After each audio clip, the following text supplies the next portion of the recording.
What is Dream Builder? Well, Dream Builder came from my life. And what I saw is I loved hearing from God and I loved taking action. And we've gamified that process in what we call Dream Builder games right now. So the purpose is we want to revive the dreams of God in people's lives. We want to make the world a better place and help those who cannot help themselves. We also want to unite a community and connect people together doing this. Because you know what I found? A lot of people have a dream and they go off and do it on their own and they flame out. That is not going to be helpful. So we want to revive the dreams of God in people's lives. Hear Holy Spirit's voice, plan, take action, build and solve problems, and then purposely have discipleship and building community around these dreams. So past dreams, we have a wealth of history in the Christian faith of people who heard from God and took action. One of the famous ones is George Washington Carver asked God for the insights of the universe. God gave him the insights of a peanut. He felt insulted. Turned out he had over 300 patented discoveries from a peanut from God giving him download. Those discoveries actually helped the South recover after the Civil War. So what dreams are built? Well, all kinds of things. So you've got products through businesses. So you get businesses ideas. So anything that's profit could be a profitable thing through a business. And then you also have not-for-profit and things like that were Rescue Kids or the Jesus Games, Adventure Club, government things, missions, ministries, families. All these ideas also could be not-for-profit, but the world needs it as well. Maybe even Dream Builder. So Dream Builder itself. Who? So you have groups like the businesses in your community. You've got the churches or Rescue Kids. This is actually the curriculum for Rescue Kids since 1998. And you could also make this a game between cities. So Homer, Alaska versus Ellensburg, Washington versus Redding, California. And every group, every city having its own Dream Builder competition, but as a community, raising up to see how many dreams that they can produce. Also, schools. High schools do it all the time. Football, basketball, track, baseball could be a competition between schools. But this, once again, it's a friendly competition between all these people. The problem we have is a lot of people today don't feel like they can hear God's voice. We want to bring that back again. People should be hearing God's voice. It's biblical. It's a fact. If we don't have hearing God's voice, alone time with God, there's a problem in our faith. So distracted, man, so many people right now are distracted with phones, technology, social media, work, all the things. We want to find where we can get people have more wisdom, not more information. The information is not helping us right now. Also today, people are very alone, and science and facts of research are showing that people today are more alone than ever. They don't have a voice in the places they're at. They don't have any authority in the place they're at. So they feel like, well, what do I do? So they do nothing. We want to solve that problem. So here's how we do it. We have a 48-hour weekend where everybody races as fast as it can. It's a big party, actually. And they present a dream that they've got from God, or they join a team. Next, they work with that team and build out that dream over a 48-hour period. Then, after the 48 hours, they present their plans and the progress to a group of experts like you would on Shark Tank. Next, so here's how it all works. So Friday night, everybody shows up. There's a lively dinner with everybody. It's a lot of fun. Everybody's working on, you actually get to go through and slow down and give everybody a chance to hear from Holy Spirit if they don't already have a dream they want to work on. And everybody learns how to write it out in a simple, inspiring, and powerful way. They get 60 seconds to pitch this idea to the group, and then everybody votes to see which one is going to come out. So if you had 100 people, you got to narrow it down to 10 teams.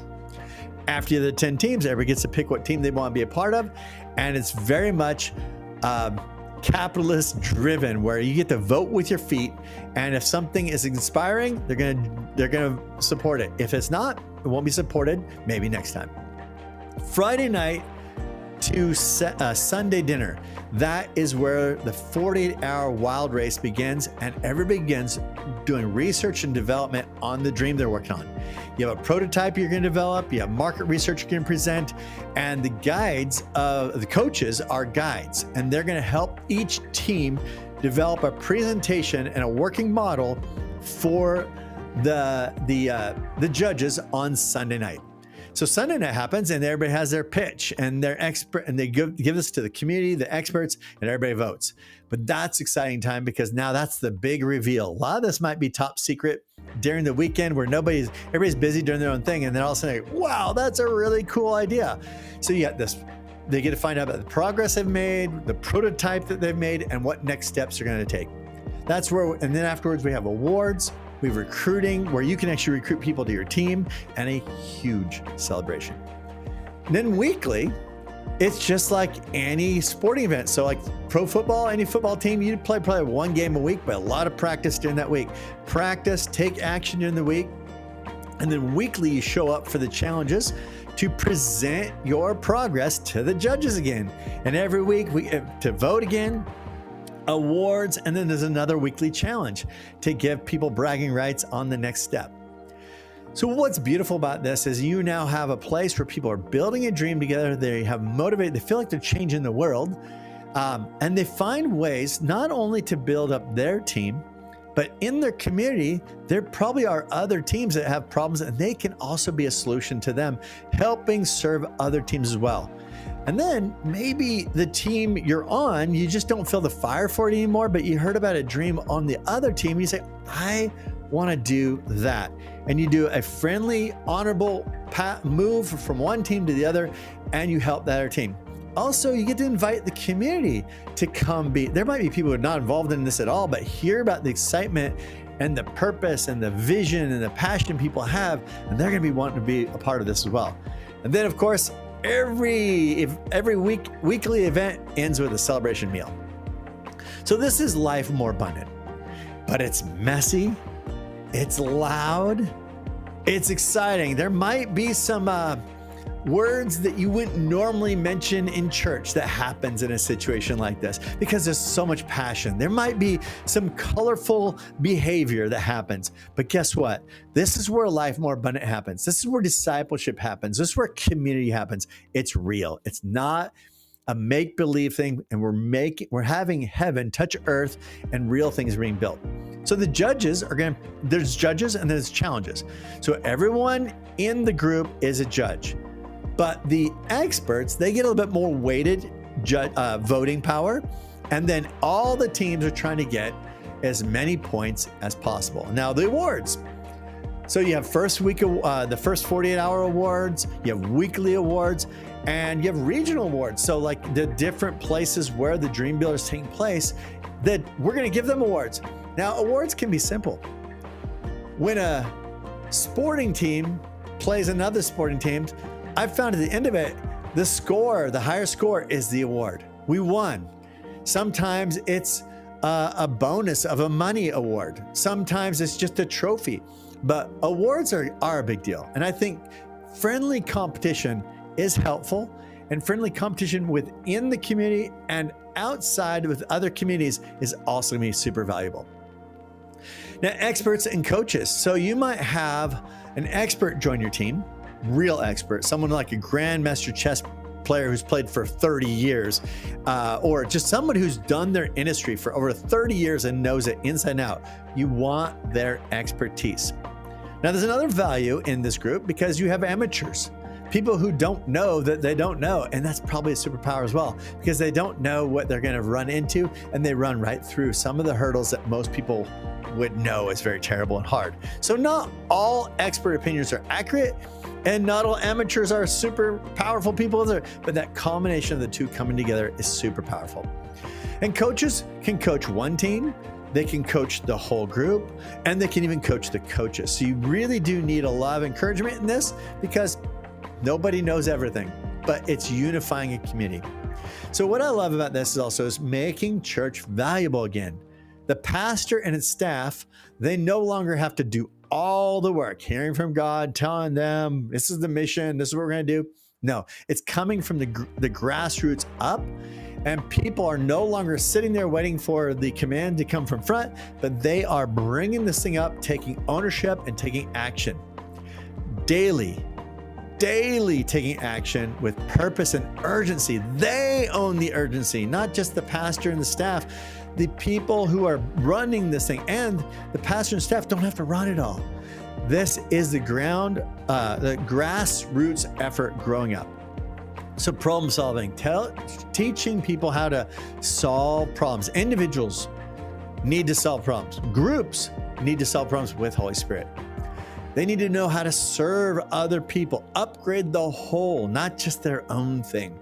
And this is where I see that pastors, teachers, prophets, apostles, the evangelists they're just the marketing people. The pastors, they're like the coaches coming through. Teachers, they're going, hey, here's some practical steps. Apostles, overview of the big picture. Prophets, the wisdom of how to get through things.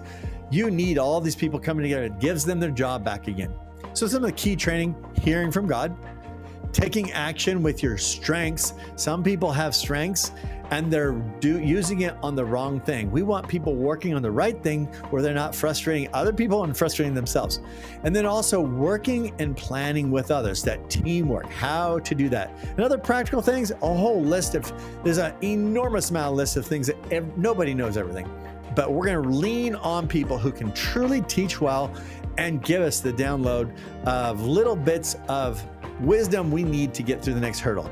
Here's some tools, podcasts, capturing every training we have and putting it in video form, podcast, conversation with the team leaders, team people, letting people see what's happening, because there's a lot of fun things can really happen from this. So we need your help. We need people who be a part of the Dream Builder. So you might have a community. So Homer, Alaska, I'm calling you out. Ellensburg, Washington, calling you out. Redding, California, calling you out. Can be a coach. We need people in Redding to come be a part and also go to these other places. If you're these other cities too, if you want to go with us, my friends that I've done life with, if you want to come join us, be a coach. Teacher, I've got so many friends who know so many things and are experts in their area. Bring your expertise and your skills. Some people are website guys, music guys, you name it. I got friends here across the board. Bring your skills, become a sponsor. Turns out needs money to do some of this stuff. Be a sponsor. We will highlight you and tell people to use your business as well. So we will love sponsors. I'm not opposed to sponsorships. Help with logistics. So we need people who are the hands-on detail people. And once again, just getting the word out. We need people to share this out there, get the word out. So thank you so much. This is a dream for me to do Dream Builder. I'm changing my business where I'm trying to recruit 10 agents and I want to make them produce as much or more than I have. So if you know anybody who's wanting to get in real estate or is in real estate and would love to reach the level I'm at, it'd be awesome. But I want to work on Dream Builder full time, help people present, help people negotiate and build their dreams. I'm JR, your real estate friend, and we'll talk to you soon.